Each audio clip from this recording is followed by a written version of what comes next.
Yeah. In 5, 4, 3, 2, 1. Hello, everyone. Welcome back to the new episode of the Coffee or Tea podcast.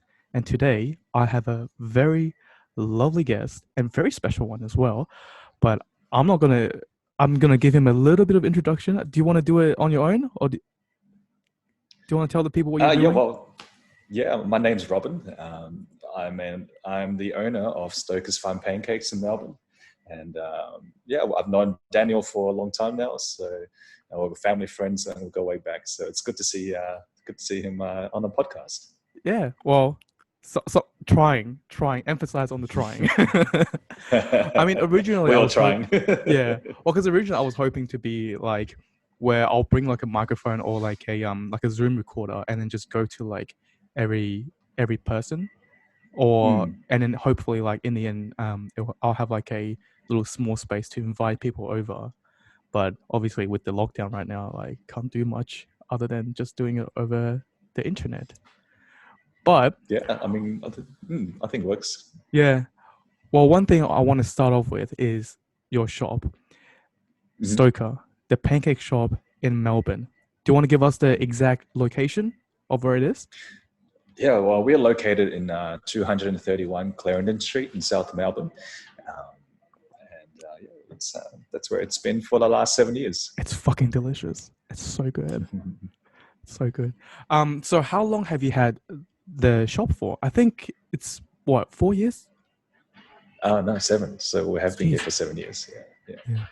And then so the history behind this behind Stoker is you took it over from an original company? Yes. So yeah. So Stokers has been around since the 1970s. Obviously, originally originated in the suburbs, actually. So it's not in the current location. So it's been in its original location for about 30 years or so. But because they're redeveloping the land over there, so that site is no longer existing. So about 7 years back, they opened a second store here in South Melbourne. And then so that's when I discovered this place was up for sale, and then I decided to take it over 7 years ago. Wow, 7 years ago. Because I remember like the first, because obviously like you said, our family have been friends for a very long time, and then but I don't think I knew about you opening the shop until maybe like it was a bit more like up and running. Just because like I hear it from my parents, and then like obviously mom just suddenly said, "Oh, I think it was actually like one of the times where I was about to go down to Melbourne just for a holiday, and then mom just went, oh yeah, you should check out Robin's new shop. And I was like, wait, what? He has a new shop? Wait, what is it? It's like, oh, it's the pancake shop. I was like, oh, what? And then like I remember the first time going there, like it just had such a nice, relaxing vibe to it, and obviously it still does. Like I don't know, like I think coming back from London, I think I really enjoy like um how people utilize small spaces and make it so it doesn't feel small. Yeah.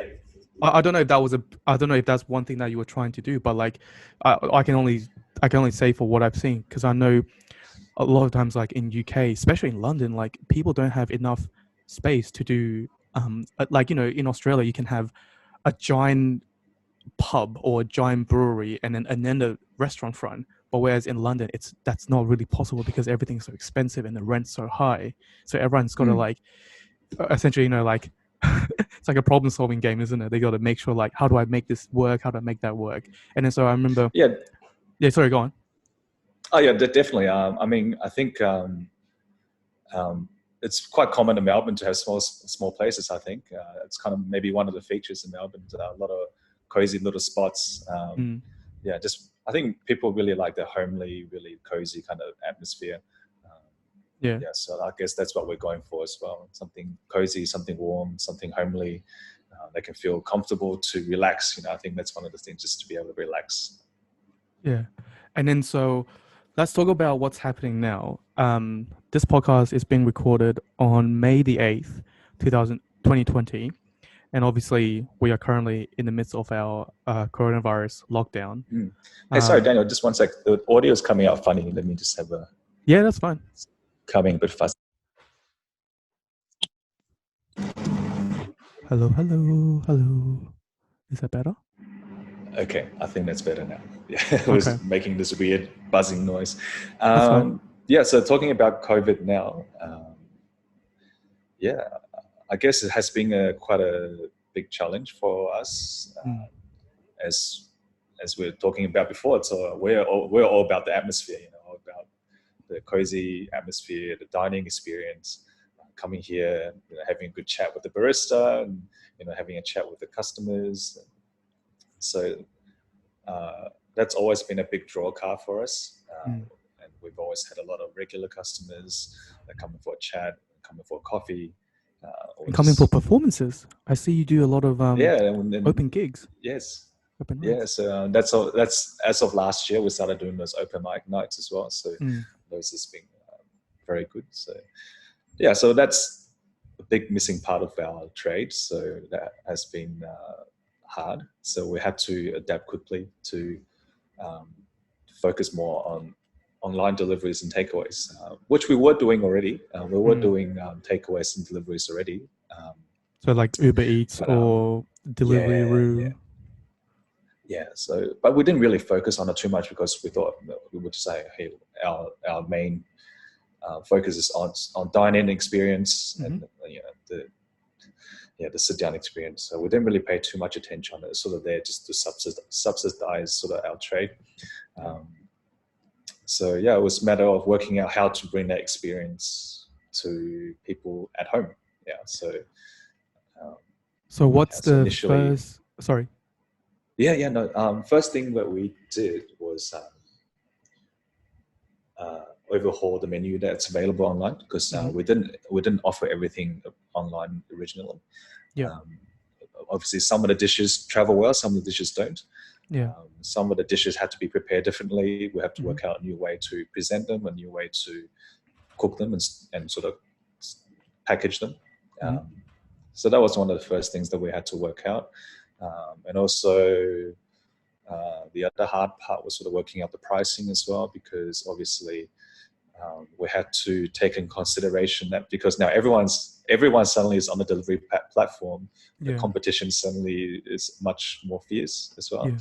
So obviously you're suddenly competing with people that you aren't normally competing with.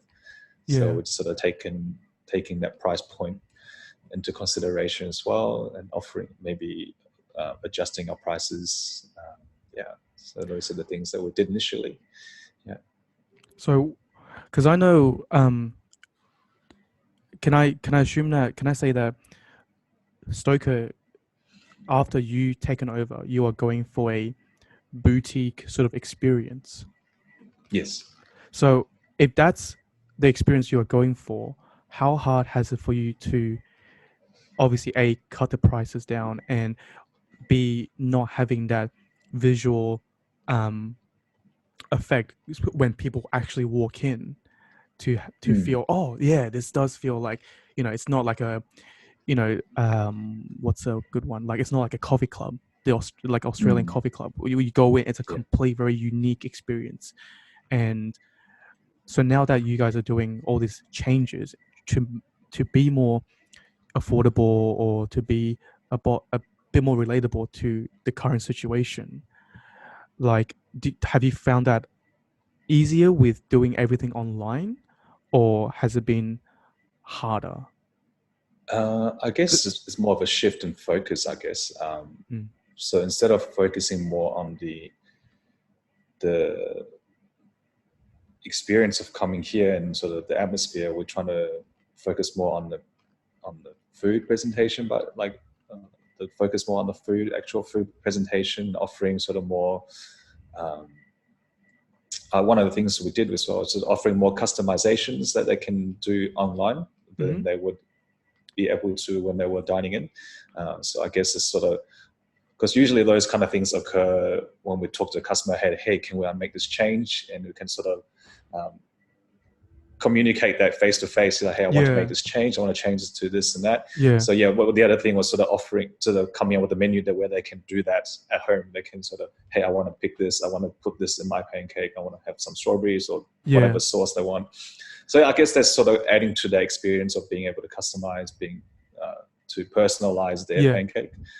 So and then also um, we worked on our packaging, sort of finding the right packaging to make it look nice. Still, Mm-hmm. like it still looks pretty presentable at Yeah. home, and also just sort of And travel retrain. easy.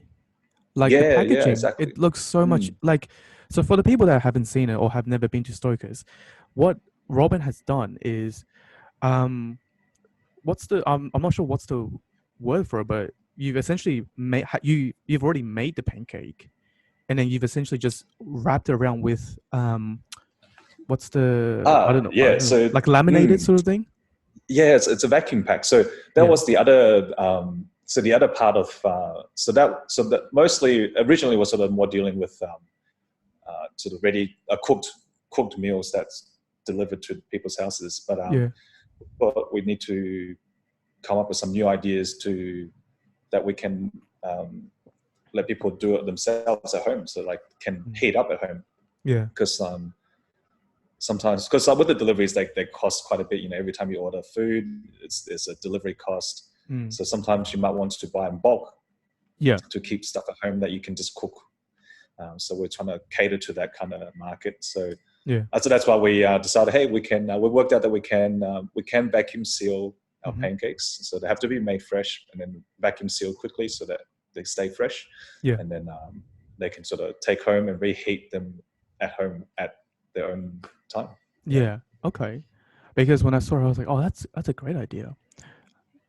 So when I'm so I want to talk about a little bit with the because you mentioned ordering online and then partnering up with like Deliveroo or all these sort of takeaway Uber Eat companies.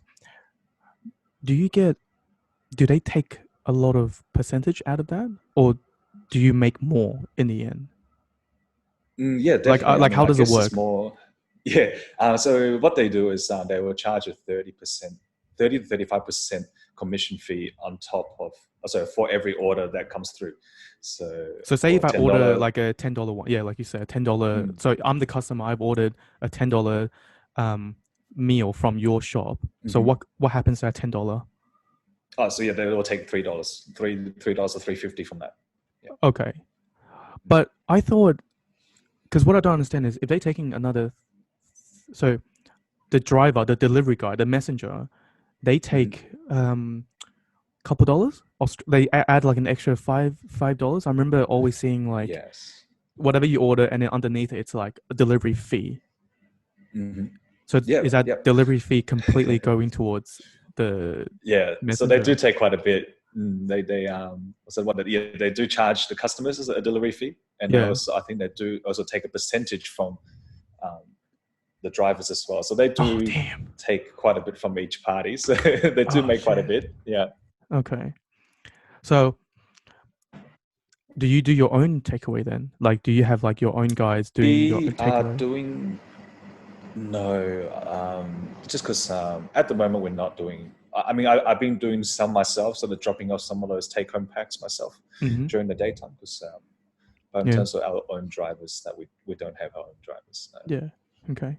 So in regards to so that's that. So in regards to the customers, like the actual walk-in customers in your area, because I've been to Mm-hmm. your shop many times, but Yeah. I don't know the area because obviously for the people who don't know, I'm currently in a complete different city than Robin, so I have no idea what it's like in Melbourne right now. Yeah. So because of the lockdown, is your area because I know your area is quite busy with just different people and markets just literally down the block. So how is that just completely gone? Like there's no one, or is there still people walking in to order coffee or takeaway pancake or food? Mm. Initially, I think the first 3-4 weeks, it was very quiet. Yeah, definitely there wasn't people walking around Hmm. um, because uh, there's actually a lot of offices here. So a lot of those office people aren't around during the daytime because everyone's at home working from home. Yeah. So it was really, really quiet around here. Even locals tend not to walk around too much. Okay. But over the last week or two, we have seen an increase in foot traffic. Yeah. People are out and about and sort of trying to do their daily walks or go to the market or shops and stuff. So we are seeing a bit of life coming back to the street, Yeah. but it's definitely not near the level it was before. Yeah. And okay, it's crazy, isn't it? What was it Mm. like in Melbourne when it first happened? Because I must say, in Brisbane, when Mm. it all happened, because okay, so I saw the beginning of London, like how everything started happening, and then like, Ah, yes, but yes. when I was there, it was still people, but you can see it was dramatically like all the touristy spots. There was like like maybe 40% of people left, but Mm. now that I know when I came back to Brisbane, there was I don't know if it's because because Brisbane, like Queensland in general, is just so big that like there's not there's just not that much like people. There's the density isn't as high as like say like Sydney or Melbourne, Yeah. but I didn't feel it as bad in Brisbane, other than the highway and the roads to the city is a lot empty, but that's Mm. about it. What was it like? Was it surreal for you in Melbourne, seeing like everything just slowly empty, empty, empty? Mm.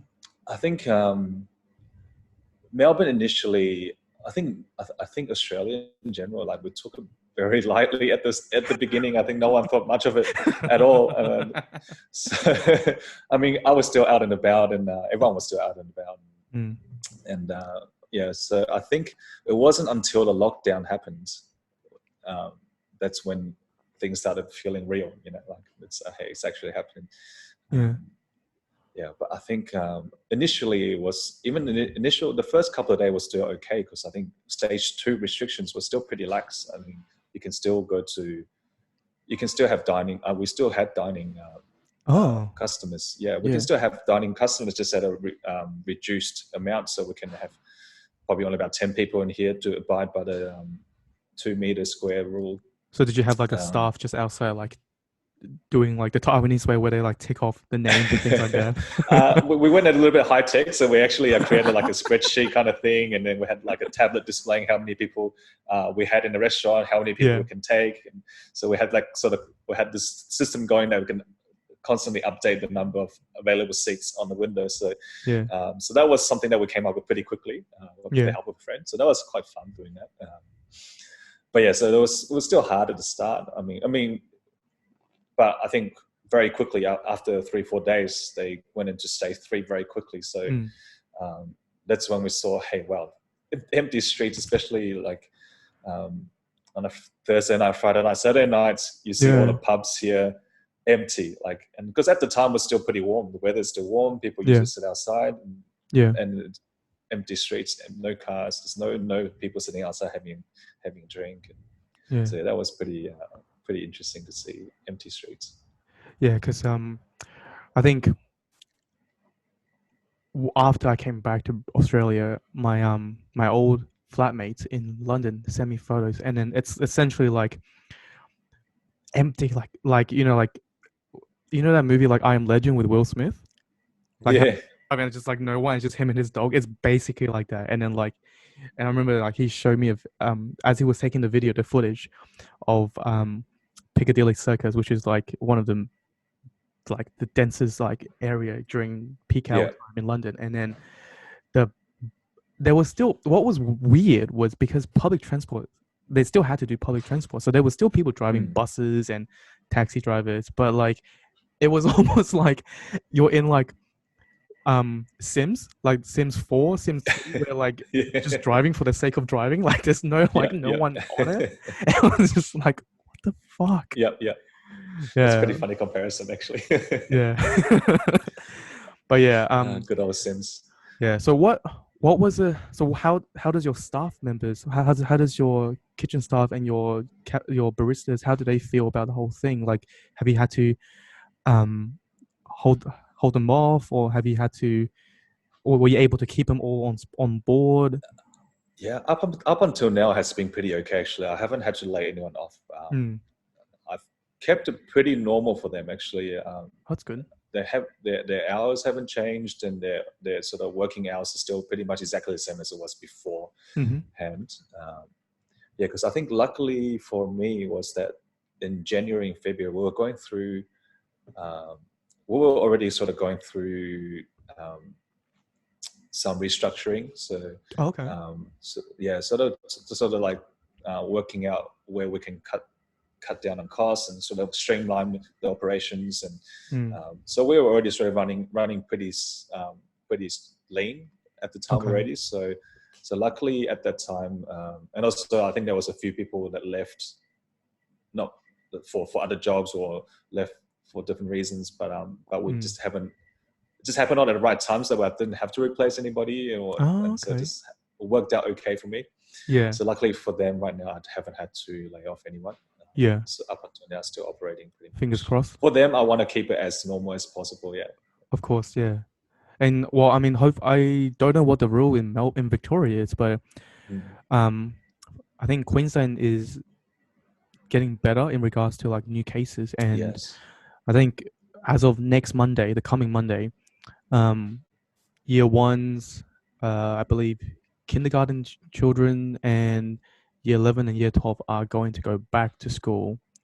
And then Mm. everyone else, like 2, 3, 4, 5, all the way up until year 10, they're going back as Yeah. of the 25th of May. Is that the same as?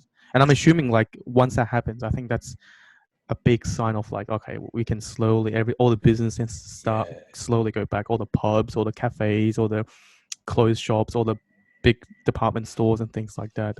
Is that similar to Victoria, the rules? I think Victoria is a little bit behind in terms of compared to Queensland in terms of relaxing the restrictions. Mm. I think schools are still running, but they are, I think, optional at this stage.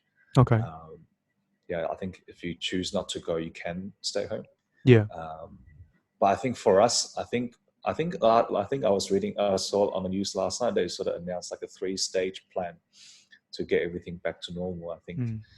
and it's sort of they're just going to do it month by month. So Yeah. I think for Victoria, it won't be at least until I think end of June at Wow. this stage. I think, yeah, for restaurants and cafes to open up again. Until the end of June. So basically July. Oh, oh, hello. Hello, yeah, sorry, I have Oh, to that's fine. fix the So audio again. Sometimes it does yeah, this I fuzzy know. thing. I'm not sure why. Yeah. It's fine. So, oh no, I just said so. For you guys, you said end of June, so basically the beginning of July. Yeah, I guess it's sort of like the ballpark date, and I think we're being a little bit Oh, more cautious about the yeah, dates rather than sort of yeah, being too optimistic about opening up soon as well. So yeah, we kind of just sort of have a right mindset. Okay, hey, we sort of might have to do this current state for a little while. yeah.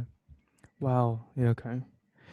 Now, okay. Well, that's get rid of now that we've done all the depressing talk. Because I swear to God, like COVID talk makes me just really like not depressed, but just makes me like really anxious because you can feel Yeah. everyone around you is anxious. Like, Mm. luckily, like my parents don't work anymore, but like Yeah. they're just like, oh, so they're just getting bored, which is fine. But like, cause they're just living at home. But like, for my friends around me, like including yourself, like Yeah. I can feel this topic is something that is sort of like this dark cloud that is just sort of like above everyone's head. Um, Mm. and everyone, no one wants to keep talking about it, but it's such a constant thing that everyone you can't not talk Yeah, about it. I you can't guess. avoid it. You can't Yeah, you avoid can't it. Yeah, avoid it. it just Yeah, always come up in conversation. Unfortunately, yeah. So yeah. I had a friend like a couple of days ago said to me like he was watching I think just a random movie, and in the movie like they did a handshake, and then he just went, wait, what? Why are you doing a handshake? Or like, and then another girl, I had a friend of mine said she was watching like a romantic movie, and then they like hugged. And he's like, why would you hug a stranger? Like this is wrong. And I was like, yeah, everyone's like essentially like hypersensitive about everything. yeah. Yeah, I guess some people, everyone takes it a little bit differently, huh? I guess for me, I still prefer to go back to the good old ways and yeah, yeah, yeah, handshakes and yeah. all that. Um, So another thing I really want to that I'm interested to talk to you about is using new ways to promote your business. Mm, Because obviously, I think you and I probably see similar things when we were growing up. Um, People around us, our parents or people we know, like the way they do the structure of their business or the way they do marketing or the way they promote their business is very different to how we promote um, business now. yeah. So I know just before we started recording, I know that I was just talking to you about, like, oh, I've noticed like your Instagram, like the Stoker Instagram page is getting like more content, like more updates, and there's a lot even before the COVID thing. Like you guys were just doing a lot more um, um, content. So it a was that done purposely, or was that just because you had more time, Yeah. or Um, yes. I think, well, we were probably a little bit slow to the game, or myself, anyways. But to utilize social media as more effectively, I think.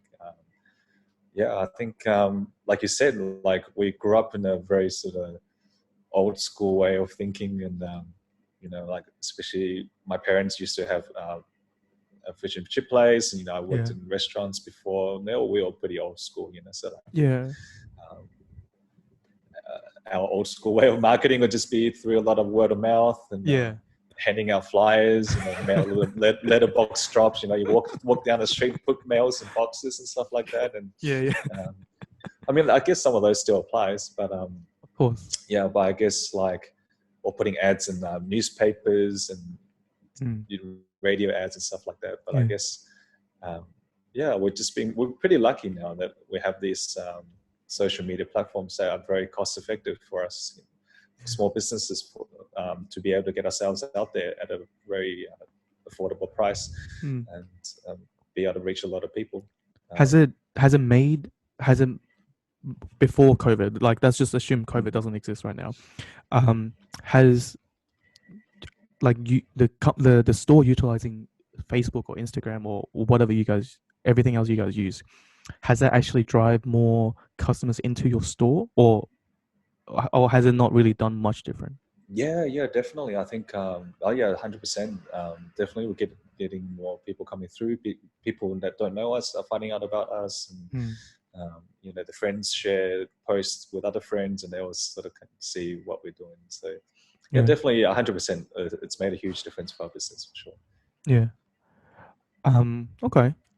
Because because and then I remember you saying you got a staff member, like her job or his job is just Instagram or social media, right? Yeah. So Yeah. last year, one of my one of my long-term staff, she's also happened to be studying media marketing as well as a degree. So, Yeah. so I let her took over that role, Hmm. to do it do a better job than myself, because I guess, like, for me, this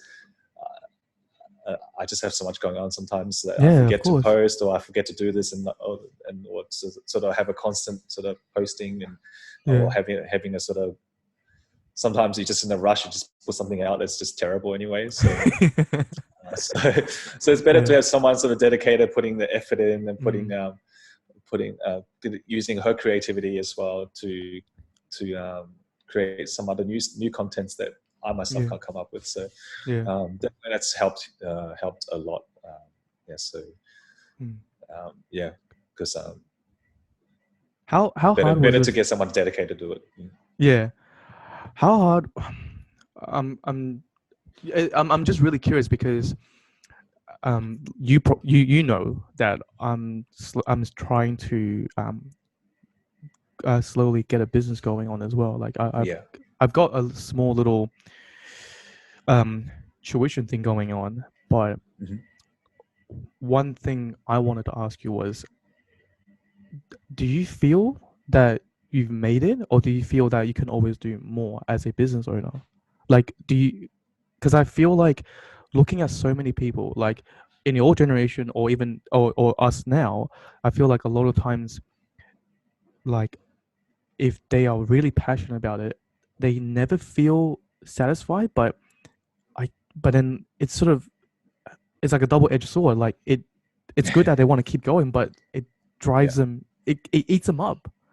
And It drives how you do you insane. Yeah, no, no, definitely, I agree with you. Like, I think there's always, you can always see room for improvement, and you can always see new opportunities.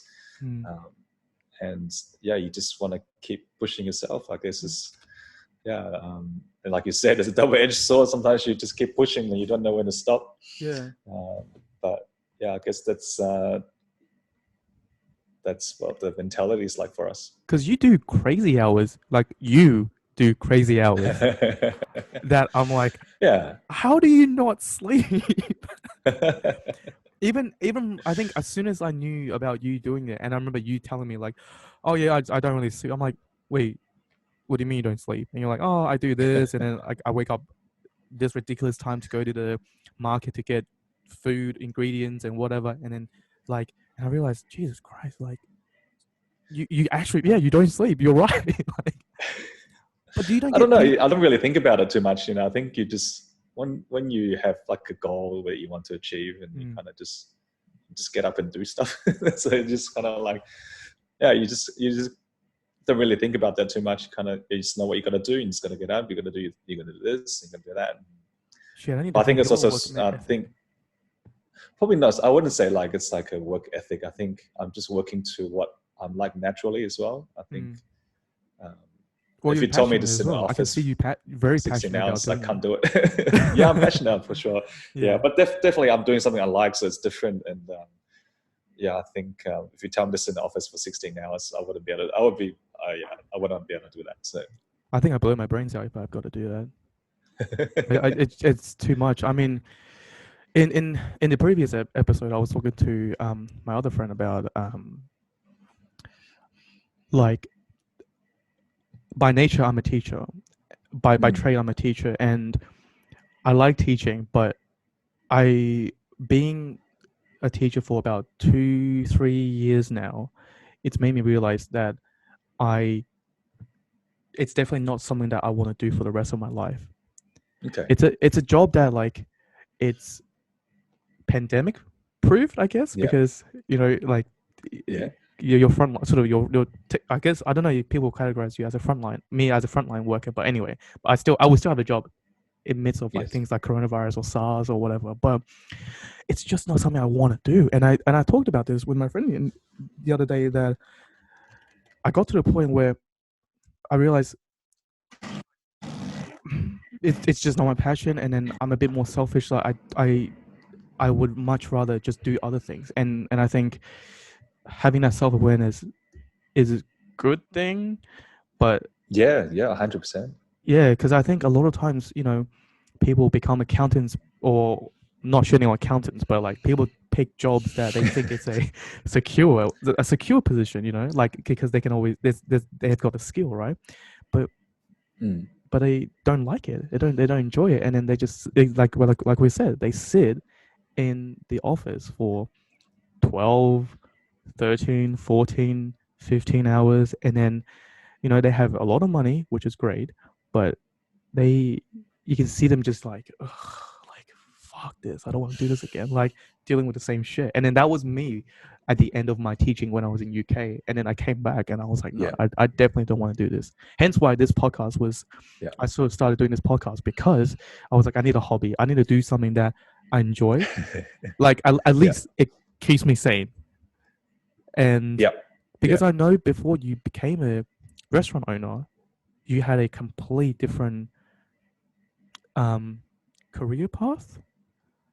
Because I know that you study a complete different degree than Yeah. Actually, I studied science actually. So, yeah. What was your but degree? actually, Science and degree in science. Yeah, yeah. just science. But I think I majored in like biology and developmental biology, Mm, physiology, that kind of stuff.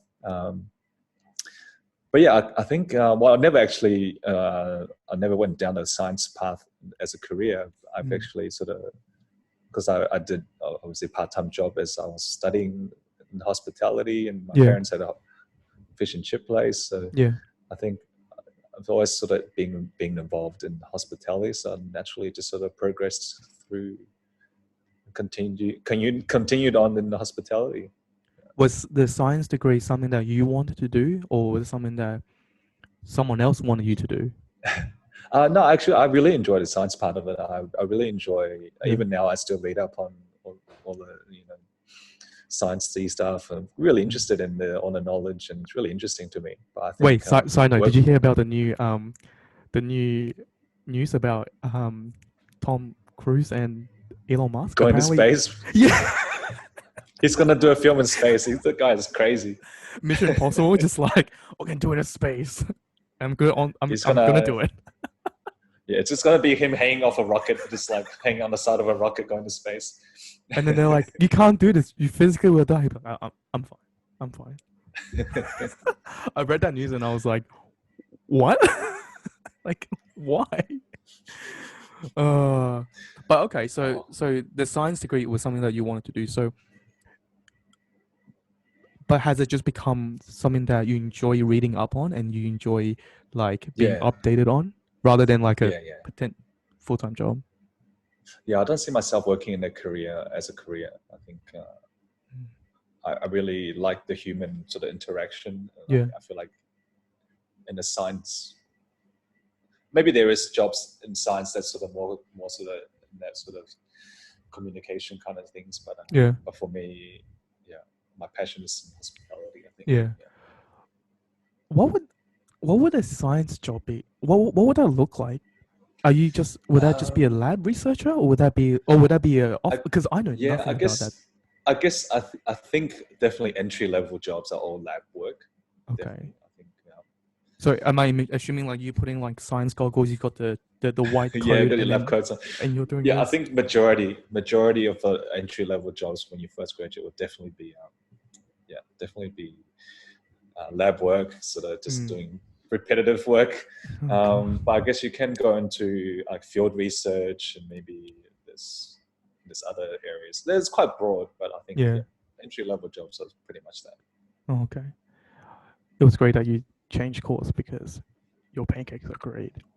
For the people that have never been again, you have this.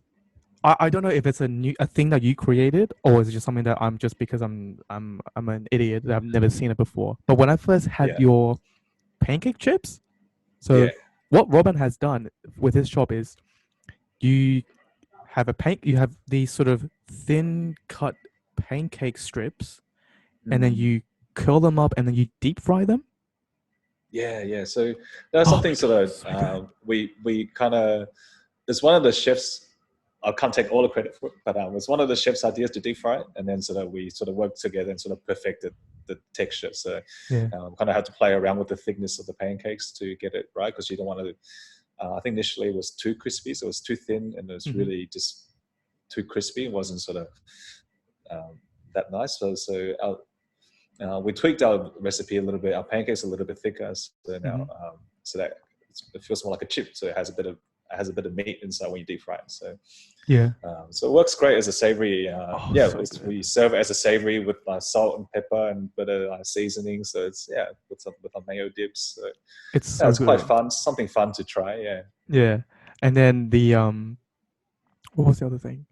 You deep fry that, and then I remember you also do this really cool like, not a show, but you do like a fire thing where with cognac or Mm. something or Hennessy. Yeah. So one of them is with orange liqueur, so like Okay. Cointreau or something like that. Yeah. But yeah, we're trying to put on a little show. Like we do a flambe. So it's called a flambe, and we just do the flambe at the table. I think it's quite common sort of in French restaurants where they do Mm. the flambés at the Yeah. table for the crepes. So Yeah. yeah, so what we do is pretty similar to crepes. I guess technically you can call it a crepe, but I guess because we let it rise, we have a raising agent in our pancake mix, so it's more Yeah. actually a pancake than a crepe. It's crepes, so that you don't really rise the mix for the crepes. Okay. So it's super thin. So ours a little bit thicker. So yeah, so I guess it's a little bit less common knowledge about these kind of pancakes, but it's more sort of Northern and Eastern European style pancakes. Like Okay. we have a lot of Russian families that come in and they're, oh, this is exactly how we have it back in Russia. Like Oh, really? Oh, that's so. cool. Yes, so it's a little bit different. So how we have that is sort of not like those American sort of buttermilk pancakes. So Russians are thinner. Russian pancakes are Yeah, thinner. so it's thinner, but not quite as thin as a French. So French is sort of on the other end of the extreme where they go super thin, super flat, and Okay. a little bit more on the crispy side. Okay. Ours is sort of somewhere in the middle. Yeah. Oh, I see. Oh, so how much do you like just want to die when you see like like someone like me who just uses the pancake mix thing to make pancakes? Do you just go, I No, want you know I what? You hate know you? what? Like, sometimes convenience is a thing. Like if that's convenient for you, then that's what you got to do. So you don't go to Sometimes like when you're craving for pancakes, you just got to do it. so you don't so you never done like you've never been on a date and then the girl's like, oh, let me cook you pancake, and you're like, no no no no no no no, this is not how you do it. Let me show you how to do a pancake. I haven't had anyone make pancakes for me yet, so we'll see when that happens. Because I feel like I would be that person. Like if I was you and I'm watching like even just like my family or my close friends make pancakes, I'd be like, no no no no, that's not how you fucking make pancakes, you piece of shit. Let me show you. although funny you said that actually, because I was watching a video on YouTube recently. So this lady was doing a tutorial on how to make a souffle pancake, Yeah. and she didn't flip the pancake. And I'm like, what? She just cooked it on one side and that's it. And I was like, But wouldn't the other side be doughy or like still like mushy or whatever? it just looks weird. I was like, what are you doing? So that was Just like just comment I like haven't seen that one before. you're like just commenting like you don't know what you're doing. So pancakes. Why not waffles? Are you gonna do waffles? Or is that like no? There's nothing against waffle. I like waffles too, but I think for us as a business, because we're a pretty small place and our kitchen is small, so we're trying to keep it simple. Like we don't want to overcomplicate too much and do too much. Sometimes when you do too much, you end up the quality is you can't get the same quality. I think consistency. I think I agree with that as well. I think a lot of times you go to restaurants where they give you a menu and then the menu is like bloop bloop, like it flips out like multiple times, and I'm like, that I don't know. As a customer, if you give me too much options, I don't know what I want. If you give me like 2 pages, I'm like, oh yeah, okay, I can pick something from this. I don't know. Like I feel like maybe that's just the Asian way where like a lot of Chinese restaurants they'll just be like, oh, we can stir fry anything you want. So like here you go, boom boom boom boom boom. Here's like 5. Yeah, they'll have like 100 different versions of that dish. Yeah, and then like you call out, you're like, oh yeah, I want the 110. You're like, Jesus Christ, there's 110 items on this menu. Yeah, it's crazy. Yeah. So what's next for you? Like I know, I'm sure you've got other. Is Stoker something that you want to just continue perfecting and maybe even branch it out to like my side of the country? Oh, that's right. How's that? We're back. Okay. Yeah. Sorry, I was just saying. So what's next for you? Like, are you trying to just keep this path of perfecting Stoker, and then maybe even are you gonna make it into like a franchise place, like even come to Queensland, or is it something that you want to keep like the same store? Or you want to sponsor? I don't have the money, dude. I'll pull all my friends over there. I know, like I think I've told a couple of my friends who does like trips down to Melbourne. I've always told them to go over there, and I think that both of them have been there, and then they've all liked it. I think one of them was like me, was like, I never thought about fucking deep frying pancakes. That's so good. Like he was also like most people do, because he was like, oh, this is fucking great, and I was like, yes, it's really good. But I'm sure you got like other ideas you want to do. Like, would you like? Is it something that? I think in the near future, I mean, the immediate future is sort of like trying to get through this period of time, of course, and reassess how we go from here. I mean, I guess having said everything that we've done, we're not really out of the woods here. We're still taking it week by week, day by day. So we'll see how we go. But there were plans to sort of maybe expand, and there was some interest with some other parties that interested maybe to take it to. Yeah. Yeah, I mean that would be an awesome achievement if we could do that. Sort of franchise that or open more stores. That would be Yeah. awesome. But yeah, I'm sort of always sort of contemplating other ideas, and yeah, actually one of the ideas I'm sort of tinkering with, or Mm-hmm. is probably doing some Taiwanese food, since we're both Yes. Taiwanese. And Yes. yes, so Get yeah, it. I mean, there is some Taiwanese food around, but Yeah. yeah, I think Do there's you not enough.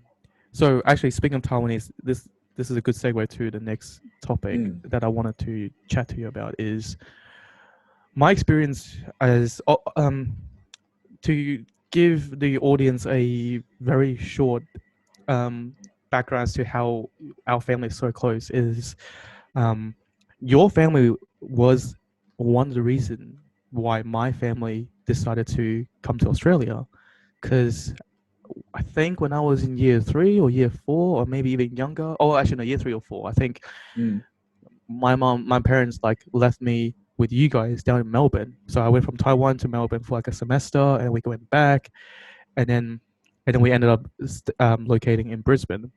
Um, but what was your and you have a brother Sam that I know as yeah. well.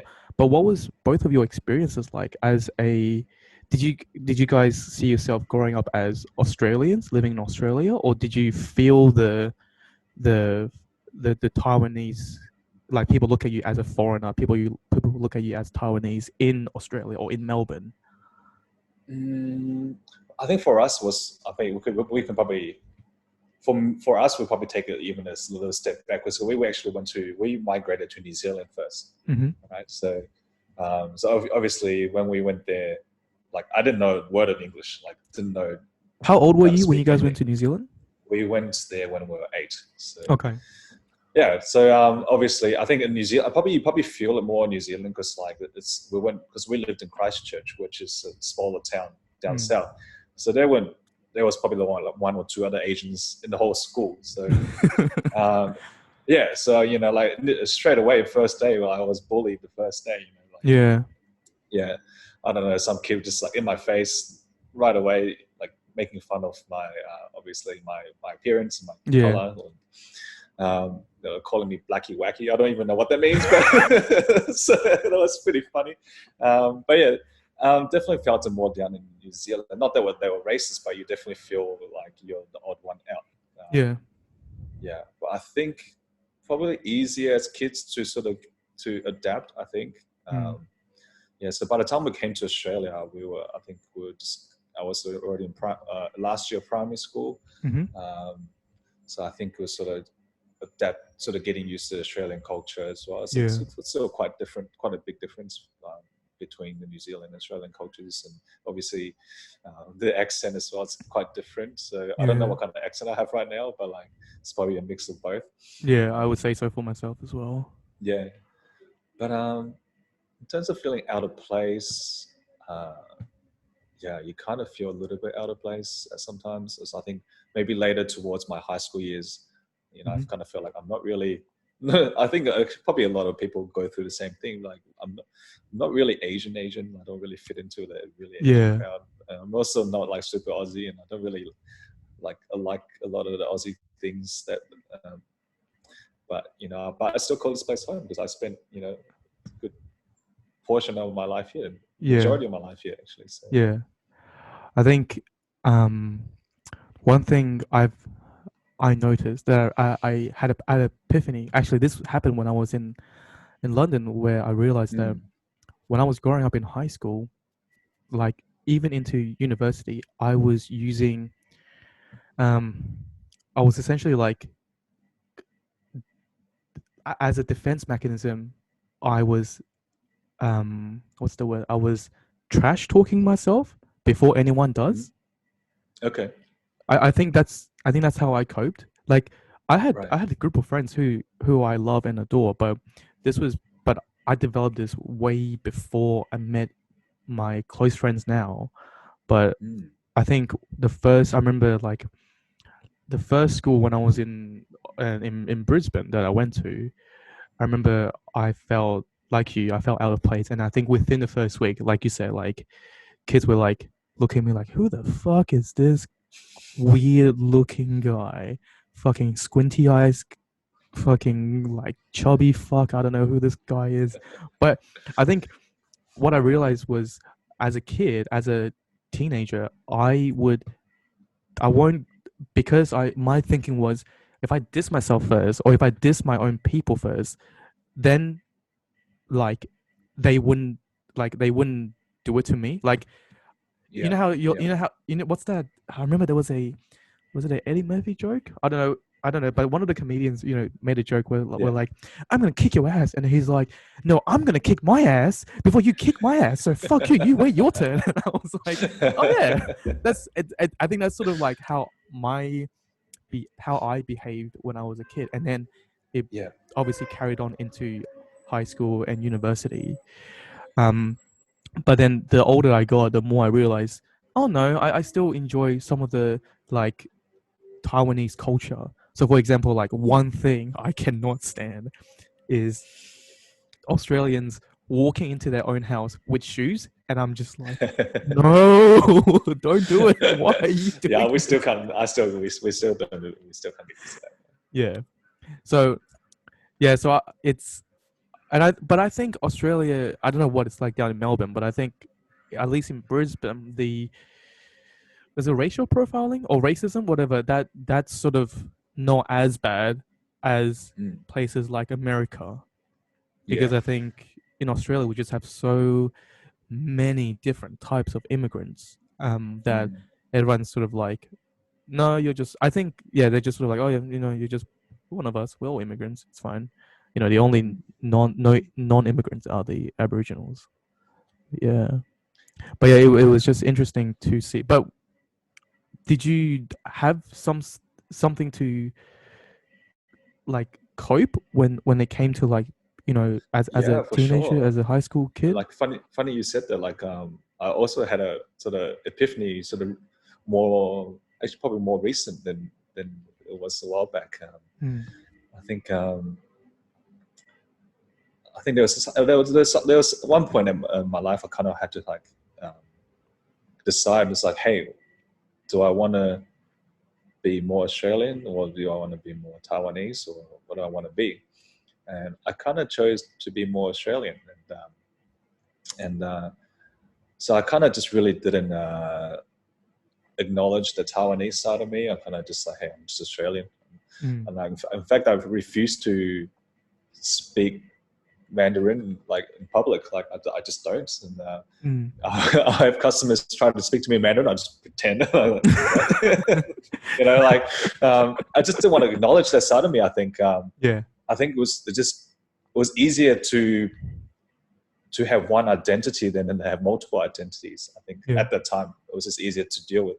Mm. Um, so, and I think that point came because I was sort of at the time was we were going to a Chinese church, so we had a Yeah. lot of Chinese friends, and so I started. I don't know if that happens to you, but like when you hang out with people that you start to talk like them, you start to like Yeah. pick up their accent and pick up their Yeah. lingos and stuff like that. Yeah. So Yeah. Yeah. I was starting to sound fob a little bit. So I was just like, what the hell am I? Am I? And then like, so For the people who don't know, fob means fresh out of boat. There you go. You learned something today. so yes, we I decided to, hey, I'm gonna be more Australian. So Mm. yeah, but it's only more until recently I decided to embrace sort of the Taiwanese side of me a little bit more, sort of Yeah. embrace my culture.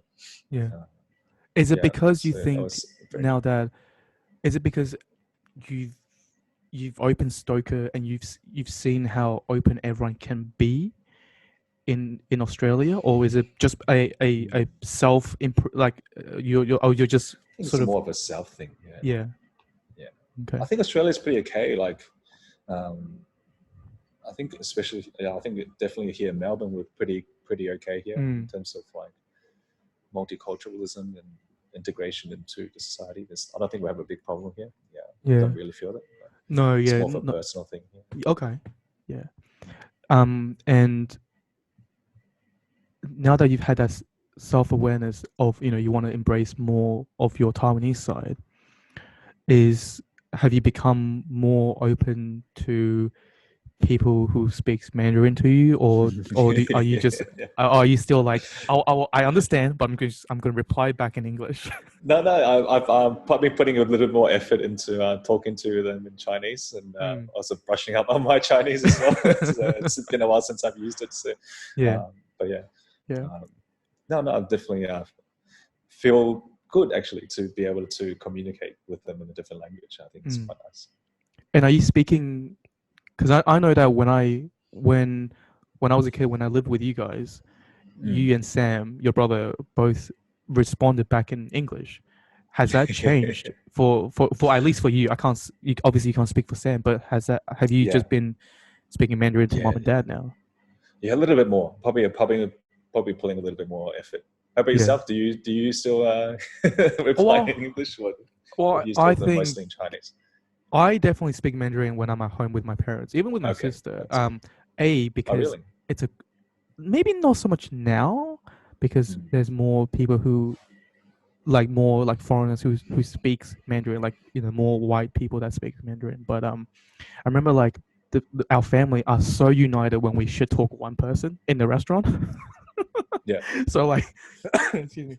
So for example, like um, say if there was like a really loud like table next to us or yeah, within the yeah. restaurant, and then all four of us would just go into like, we're gonna trash this person, but we're gonna talk it in Taiwanese or Mandarin, and then we'll be like smiling. We'll be like, yeah, yeah, yeah, yeah. But in Mandarin, we'll be like, yeah, this guy fucking smells. Like, what the fuck? This guy's so fucking loud. And then we'll just like smiling. And I don't know. I think that's a great thing about being a bilingual or multilingual person. Because you're just like constantly like, yeah, yeah, yeah, yeah, What are yeah, you talking about, man? We don't trash talk. We don't trash talk other people in different language. yeah, yeah, Seriously. yeah. Exactly. What are We're you so talking nice. about? We're all zen. We're all peaceful. Fuck this guy, man. Yeah, but the other thing I really like was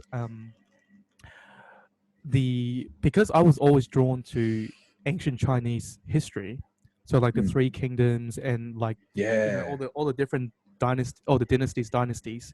So I naturally was still speaking Mandarin, and Mhm. overall, I find the language itself. I think a lot of times, I think Mandarin. Um, I think the language itself is beautiful, and I think the language, like especially like the visual of it, Yeah. where you can have one character and it could take on a couple of different meanings, or one pronunciation can have different meanings depending on what the character is, and it's all about context, isn't Mm. it? And Yes. and I always thought that was fascinating, and I always thought that was very interesting. So Mm. I always just kept talking Mandarin, and also the fact that our family would go back to Taiwan more often to see Yeah. my grandparents when they were still alive, and my cousins and things like that. So I naturally just, and then I don't know, like I think I definitely am Australian, but like I cannot live in Taiwan. I don't think I can live in Taiwan. Mm. I think Mm. just the way they think, people our age, the way they think, the way they work, the way they just their habit. Like I don't think I can deal with that because I think Yeah. I'm just way too different now. I'm way too Australian now. Sure. Um, but it's nice. I think it's not for me at least. I like going back to see um, what has changed, Mm. whether for the better or for the worse.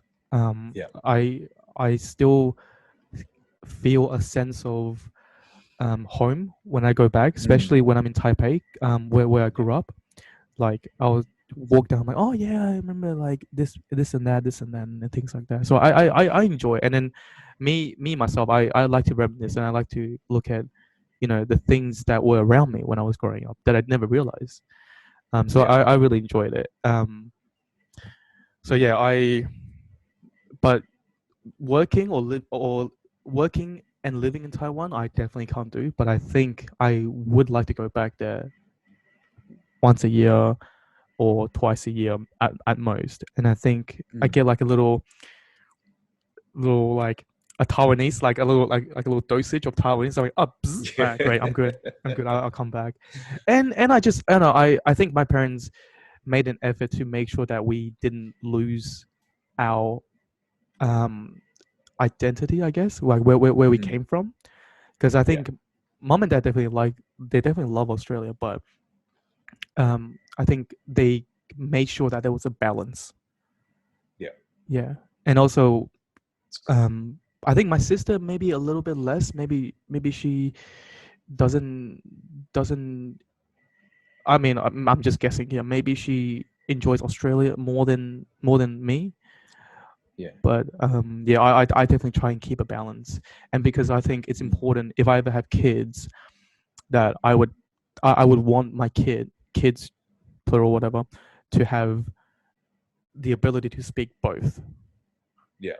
I think that, yeah, definitely it'd be hard to Yeah. manage that. I mean, I find it hard now because I have a little 3-year-old, and Oh yeah, how I is think he? yeah, he's doing all right. Mm. He's pretty bubbly, and but yeah, definitely teaching another language in not in the when they don't have an environment to use it. I think it's quite Yeah. hard. So quite hard to do. So So is yeah, he able definitely to grateful. recognize a few words? I don't know. We haven't really pushed it right now, so I'm not too sure. You're But like yeah, ni hao. so yeah, we have to be pretty lucky. We're pretty lucky that we grew up in the two different environments, so we Mm. were able to be relatively fluent in both languages. Yeah. Yeah. And your mom, I'm sure your parents would probably want him to at least understand Taiwanese and Mandarin to a degree, right? Yeah, yeah. I mean, I think my mom tries. My mom definitely tries to teach him a few things. Yeah. Yeah, but going back to living there, I guess I have a few. I do have a few high school friends that grew up here in Hmm. Australia, and they did end up either migrating back to Taiwan or moved back to Taiwan to live. And yeah, some I think some people are open to the idea of living in a different country. I guess that maybe that's more of a personal thing. I think, um, but yeah. Okay. So But yeah, I would think that they enjoyed and they enjoy the lifestyle there. And yeah, that's it. when was the last time? Oh, One sec, sorry, someone's the door. Give me no, that's one fine. sec. That's fine. Pause. Let me One pause sec. it. Let me One pause second. this. All right, cool. That's all right. That's all right. Everything all right? New customer? Oh, good. Just someone doing some deliveries here. Oh, okay. Yeah. Yeah. So you were saying you got friends who's moved back to Taiwan now. Yeah, I mean, they look like they're really enjoying the lifestyle over there. So yeah, Yeah. I guess yeah, maybe some people are drawn to go back to their country. I guess for us, maybe we enjoy this kind of lifestyle more. I guess. So, Yeah. I think my lifestyle. I think Melbourne is more down my alley because I do yeah. enjoy having a balance of that busting, beautiful like city life, but also like having the ability to sort of go further away if I ever need to. But whereas I think Brisbane, where I am right now, I think it's a little bit of too much relaxation than working. Yeah. I mean, how do you not? I don't know. Like, I'm just sort of, I've been comparing UK to Queensland in general. Like, Okay. how can, no, I'm like, oh, I finally understand why Queensland's so chill because how can you not be? It's always sunny, blue skies.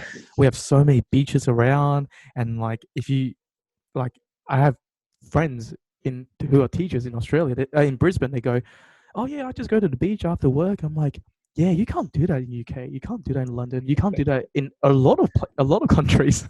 Yeah. Like, Yeah. I mean, yeah, but whereas I think I am at the point where I want to work, but I think Brisbane just isn't there's not just not that much demand for what I'm looking Mm. at, and Okay. yeah, I don't know, and I think I just enjoy London, not London, I enjoy Melbourne a little bit more because I mean if London was a lot cheaper I would stay, Mm. but the rent I was see. so Yeah. high like ridiculous, but Yeah. yeah, that's another story. um Yeah, Yeah. I So agree with you. I think Melbourne is definitely place to be in terms of mm, music and the art scene and culture scene. I think there's a lot more going on here. I think, yeah. yeah, I mean, you're a musician yourself. Like you, I have partly. seen. No, I mean, I've seen you like open up your Stoker with open mic nights where people do Mm. uh stand ups, or they can do a little playing. They can do, or they can do some singing, or they can do Yeah, some mainly music. musical. Mainly music based. I think it makes sort of open mics, so singing, guitars, like sort Mm, of acoustic kind of stuff. yeah. There's been a couple of times where I stand ups as well. So Yeah. yeah, I enjoy music. I love music. Uh, Yeah.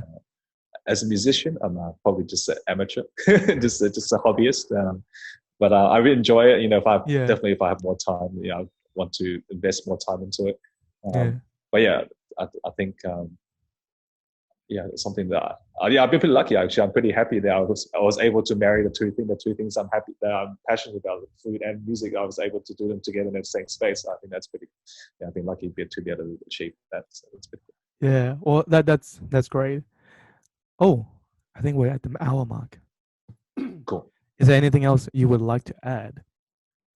No, just really cool to see you doing this podcast. I think it's great. I think you know, yeah, we need a new Joe Rogan in Australia. I think. Fuck, that's a high achievement, eh? No, like Yeah. to finish it off, like to be completely like honest with you, I Mm. was so into the long form podcast with I don't know if you know this Me American too. group. Yeah, like I don't know if you know, do you know JK JK News. News? Yeah, Yeah, they're like pretty I popular used here to too. just Yeah. watch them. I don't think if you're not Asian, I think everyone knows them. But they Mm. started like, they do like really long conversations, and then some of them Yeah. started doing like their own podcasts, and I started listening to them. And then from that I started watching, like listening to Joe Rogan, and I was like, and I was just like I slowly realized, fucking hell, like before bedtime I would just listen to like 2 hours of, or hour and a half of like just random people talking. And then they literally like they don't even have a topic. They would just turn it on, Just and then they rant. just go, fuck, I got a ticket today and blah blah blah blah blah. And I'm like, oh yeah, that's so interesting. I don't know why, but it's really interesting. Yeah, yeah, it is. Yeah. You know, like because I used to drive. Not so much now, but like I used to be traveling. I used to have to drive around for about 2 hours a day. I'd be spending 2 hours in the car just Yeah. picking up Nathaniel, coming to work, picking up Yeah. stock, and if, you know, I'll be at least like 2 hours a day on the car, and that's what got me through. Just listening to podcasts and Yeah. yeah, something just to have listen to is quite in the car. It's quite nice. Yeah. And then from listening to podcasts, I'm slowly going towards like audiobooks, like Audible. Okay, yeah. Yeah, because I was like, oh, if I can listen to podcasts, I might as well listen to a book. Like I know a lot of, I think purists shit on people who use Audible. They're like, it's not the way to read. But I'm like, well, I don't really have, because I find reading after like 10 pages, I find it after that it's quite tiring, even if I'm interested. Mm, Or yeah, whereas like if I just have it on my headphone, like you said, driving was a big thing for me, yeah, or doing my exercises, and I just have the podcast or I have the audiobook just yeah, in my head, just like constantly like feeding me what's going on. And I don't know, I find that quite enjoyable. And so, and but the other thing was that I realized I got better at talking as a teacher, mm, because as you can probably guess, like as a teacher you have to simplify a lot of things. You can't feed, you know, all the information at once. You've got to sort of like drip it, but in a very clear, concise way. mm, And I realized I wasn't very good at it because I do rant. I just rant a lot. Like I'll say blah blah blah blah blah, blah and then and yeah, then like it just sort of goes. And I was like, well, maybe if I'm talking to people, if I just record mm, people talking to people, like I might get better at talking. Like I'll give you one yeah. example. I was listening back to my previous episode, um, and I realized I was saying the word like a lot, and I wanted to go into the screen and punch me in the fucking face. I was like, stop saying that word. It's so annoying. It's funny listening back on yourself, isn't it? It's really funny. Yeah. And I go back and I'm like, like this, like this, and I'm like, oh god. And I'll have people coming to me saying, "Oh, I really enjoy what you're doing. It's great." I'm like, see, there it is. I said it. I just said it. But anyway, it's so that's the two main thing. I like talking to people, and I want to get better at talking in general. So that's sort of Yeah. what is going on with this podcast.